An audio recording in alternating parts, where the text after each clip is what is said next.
Welcome to today's stretch and release. I'm glad that you're here. We're going to actually focus today on hips. We're going to focus on releasing the glute muscles and the hip flexors, which should allow the hips to find their neutral position. So this week we talked about proper pelvic positioning. And in order to be in that proper pelvic position, pelvis slightly rolled forward, tailbone down, and ribs in, we need to make sure that we're not overly tight in the glutes and overly tight in the hip flexors. If I'm overly tight in the glutes, I'm going to be tucked and squeezing, pulling those hips forward, creating a lot of strain. If I'm overly tight in my hip flexors, I tend to grip and grab, throwing myself into a little bit more extension in my lumbar. Both those positions are going to create more back pain. So we want to have the hip flexors open. When we start to create a little too much development right here in this front thigh, it means that these hip flexors are dominant and they're taking over and creating this feeling of getting pulled. And then we're constantly trying to find that neutral. So today we're going to release that. So let's start. We'll need a tennis ball and a yoga block and a strap. We're going to start with the tennis ball, some release work. I like to do this lying down. You could use a foam roller. A tennis ball is a little bit more specific. It's smaller, so you're going to get, I think, a little bit better release. Get a deeper release. The other thing with the tennis ball, it's easy. I don't have to fumble around getting on that tennis ball. So we're going to start just finding a spot in your gluteal muscle that you feel is tight. And then what I'm going to do is my stable leg is going to stay bent, but my hip that I'm trying to release out, or my glute that I'm trying to release out, I'm going to drop that knee out. And I'm just going to hold. I'm not going to roll. I'm not here to roll on the tennis ball. I'm really here to create a pressure point. And what you want to do is play in that glute area on each side and determine where the tightness is. So I'm not that tight in that region, but I'm getting a little tighter here. So I tend to be tight along the top ridge of my glutes. So if you don't feel that there, you're going to make sure that you're exploring where you feel it. Sometimes people feel it. And as I'm moving the ball, I want you to be looking for where you are tight. I just found a hot spot for me. That's what I call it, hot spot. So, oh yeah, that's tight. I feel the tennis ball. The first area I put it in, I barely noticed that there was a tennis ball there. I notice it now. That's what you're looking for. Now, when you put that tennis ball in an area and all of a sudden you're wincing and you're kind of gripping and grabbing and your body tenses up, don't go there. That's too much pressure. Your body is saying, I can't handle that, you need to stop. So what's going to happen is your whole body is going to start to tighten up. So you need to move on to another area. When you've found a hot spot like I have, don't stay there too long. About 30 seconds to a minute in one spot is plenty. Move on. And if you think about your buttocks, it's a fairly large surface area. It's a large muscle. So there's a lot of muscle tissue there. There's more than one muscle creating those gluteals, those glute muscles. So think about exploring to the sides, down low, up high, to the middle. Again, I have found one good spot. Now, in order for me to get into the side of my glute, my hip, I just lean over into it. And I definitely need it here. So I'm just going to relax into the ball. I'm going to hold that somewhere between 30 seconds to a minute, and then I'm going to travel on. I'm not going to try and spend too much time in any one spot. So as you're exploring, we're all going to be in different places. So when we're using the tennis ball, don't actually follow everywhere I go. Explore for yourself. I'm just here to talk you through it. Let's try just one more area. For me, if you notice, I'm staying high. I know where my spots are. They're on the higher end. They're not on the low end. I don't have things down near my sit bone. It's typically up closer to where my back muscles and my gluteals tie into each other. But possibly yours are closer to where your hamstring and your gluteal muscles tie in, which is going to be lower down towards the sit bones, towards the buttock fold. So look for those areas for you. So now we're going to go to the other side. So again, I'm looking for where I know my tight spot is. I'm going to be stabilizing on one leg, and my opposite leg, where I'm releasing on that side of my body, I'm going to let that knee open up. You're going to get a deeper experience here. If you feel that that is too intense, bring the knee up. So your glute muscles may be so tight that you're going to need to keep the leg here. You're not going to feel very comfortable there. And that's okay too. So once you start to feel that release, move it on. And that's what I'm doing. I'm just moving on to another spot to see what does that feel like. And if I do this every day, that's okay. I can do this every day. For me, this is a check-in to find out, hey, what's going on? What's tight? Another reason why I like to stay on top of my glute muscles and not letting them get too tight, my sacrum has a hard time staying in place. So when I ignore my glute muscles and they become tight, oftentimes I don't notice it in movement. What I notice is a pain in the small of my back, kind of a grabbing. And that's typically my sacrum is starting to get pushed around. And if I wait too long, it's usually too late and I need an adjustment. So to avoid having to get an adjustment, I need to more regularly release my glutes. So you could do this every day. You could do it every other day. If your glutes are really tight and you tend to feel they're very, very tender, you might want to space it out every 2 days to every 3 days. And then as they start to loosen up, you can do it a little more often. And if you notice, I'm just right here moving in, trying to find those hot spots. And for me, I got to roll both legs over to find that real hot spot just high up in my hip, high up in my gluteals. So don't feel that the time we're spending right now is all the time that you have to spend on those glutes. After this video is done, you're welcome to go and explore some more on your own. I just want to give you a start. So when you're ready, we're going to come on up and we're going to go release another area with that tennis ball. So in our glutes, that feels really good. We want to go and now release the hip flexor. This may seem a little scary, but it's not. You're going to just lay on your stomach and place that tennis ball anywhere along this seam of your pant line. So here's my hip bone and right in towards my pubic bone, and I can also go up into this area of my abdominal wall. That is where the hip flexor is. That's what we're working into the psoas. And again, you could just lay down into it. You can be on your elbows, and you're looking for an area that's tight. Now I'm getting kind of close toward that pubic bone and that hip bone. I just want you to feel what that feels like for you. Don't go any further than what's comfortable. Again, if that's like a wince and you're like, oh my gosh, I can't do that, and your body tenses, stop. Move it on. It's interesting to me when you go up towards the hip bone, closer into the abdominal wall, there are some tight things in there. And again, you're not trying to roll, you're just trying to place pressure. Okay?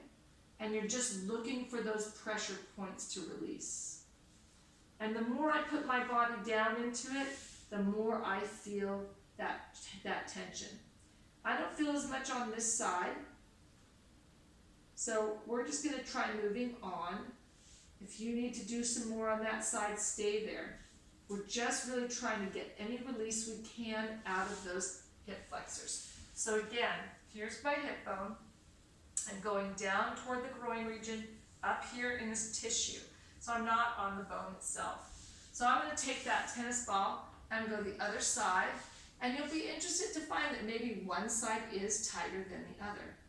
Maybe it's not, maybe they're the same. It's best if we feel that they're the same. And again, you're just going to move that ball around, and this is where that exploration really comes in. You've got to take the time to figure out where that is that's bothering you. If you don't, you're not going to get the benefit of that tennis ball. So just letting your body weight rest into the ball, relax into that ball, and release it out. Good. Maybe putting that head down, putting more of your body weight into it, because that's really what we're doing, is putting that body weight into it. Let's just try one more spot. And again, near that hip bone, it can go into the abdominal region. Your psoas moves in through those abdominals, so it is something that it may feel awkward, but you're releasing out, and oftentimes we are tight. Again, I stay kind of close to the hip bone, not on the bone itself, and down towards the groin region. Good. So let's take that ball away. Nice job. And just do some nice release stretches. So we're going to take the ball off to the side. Grab your foam roller, not your foam roller, excuse me, your block. You can use a foam roller for this, but today I'm going to use the block, the flatter region. We're going to come up to bridge and place the block underneath the hips. We're going to bring one knee into the chest and one leg extends. Now, this leg that's extending, we're really trying to open up this hip.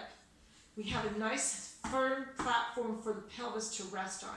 All we've done is elevated this hip, and we're working on gravity to release this hip. You're going to grab behind your opposite bent knee. Just lace those fingertips, relax the shoulders, relax the back. Allow the rib cage to draw into the body. Don't hyperextend. That's going to put a lot of strain and stress on your upper back. So draw the ribs down, keep that core connection, and just go ahead and lift and bend this knee. You're going to extend and bend that bent knee. All I want you to do as you're extending and bending this leg that is bent is focus on your straight leg. Focus on that straight leg extending. And pay attention, do you feel this hip flexor wanting to engage when this leg is in motion? Notice I am not going to full extension on my leg.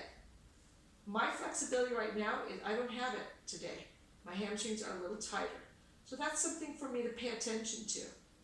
What I'm really focusing on is as I'm going through motion in my bent leg, and I'm getting this release, and I'm keeping my hip flexor relaxed. Now, try and see if you can hold that stretch while you're extending and lengthening that leg that's long. Nice. Bring that on in. Bring both knees into the chest. We're going to transition other side.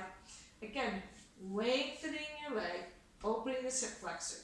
This leg is drawing in, it's relaxed. So we want the pelvis neutral. Make sure core is engaged, ribs are drawing down, you have tension.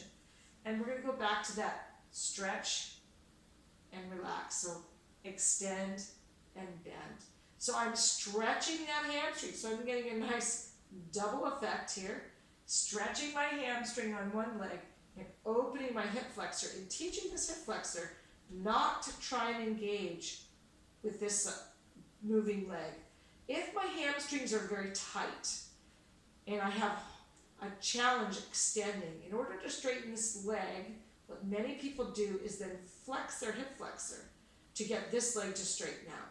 What we want to do is teach the body to know its range of motion and not go beyond it. So it doesn't disrupt the other side, the opposite side. So in order for this hamstring to extend, I need to know how far I can take it so I don't disrupt the other side. Take and extend and hold. Good. You do not have to straighten that knee out. Just hold that leg. Excellent. Bring it down, let it relax. Lift the hips, come on up.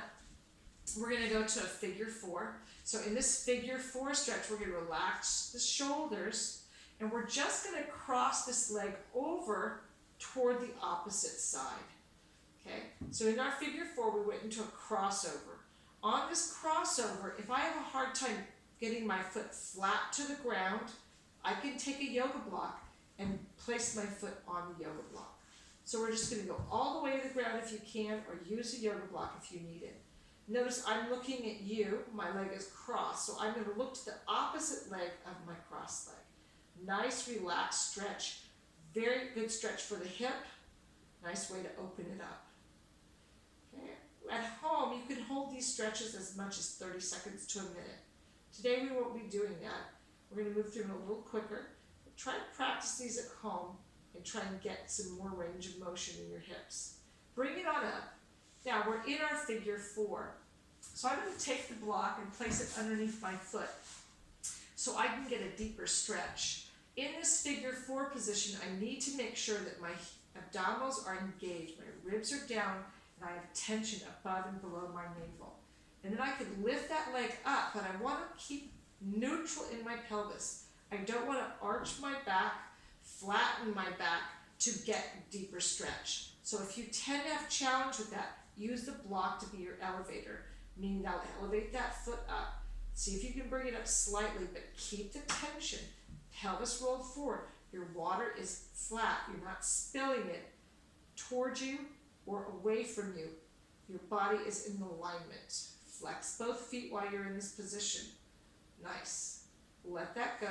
We're going to go to our crossover on the other side. So I'm going to crack my block, and we're going to take that to a crossover stretch. So here we're starting in figure 4, hands to the side. Notice I cross over, my foot goes to the ground. Again, if I have a hard time reaching that, I can use the block. If not, I can take the block off to the side and look the opposite direction. So opening up, looking to my opposite hand. Nice and easy stretch. Try and focus on letting go and relaxing. I'm going to look towards you, but you're going to look towards your opposite side. So this is a really good stretch to open the hip. You can think about pushing that knee open just a little bit, but most importantly, keep the feet on the ground, the one foot on the ground. Good. Let's bring that back to our neutral. Again, we're grabbing our block. We're going to go to our figure 4. We're going to use that block to help us find a deeper stretch. Here I'm going to move and I'm going to flex my foot.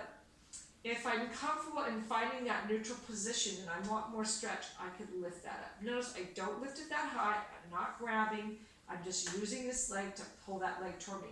Most importantly though, I'm not losing my neutral pelvis.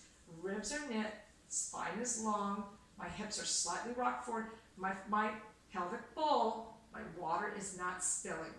Okay, good. And again, holding these stretches anywhere between 30 to 60 seconds, just to get that to release out. Nice job. Let that go. We're going to take our block off to the side, take the feet wide. Onto our last stretch, we're just going to take it and go into a window washer. What is a window washer? We're just dropping those knees across and across. Just bringing those knees across and across. Dropping one knee and then the other. Nice.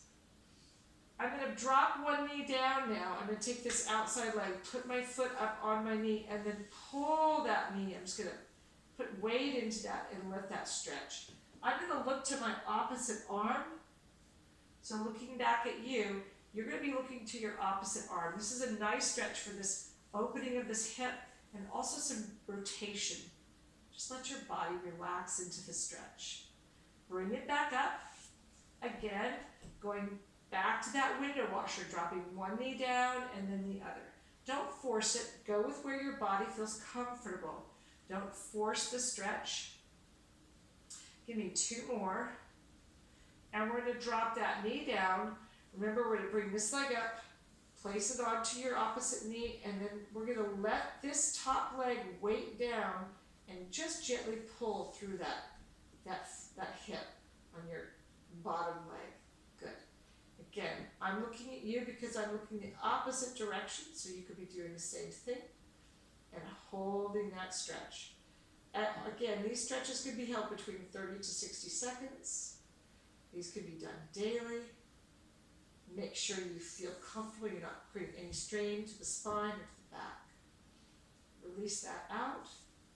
Draw the knees into the chest. Give yourself a hug. Good. Roll it on up. Thanks for joining me for this stretch and release. Try to get to the foam roller, use your tennis ball, and do your stretching. If you can daily, if not, try it every other day. Have a great day, and I'll see you next time.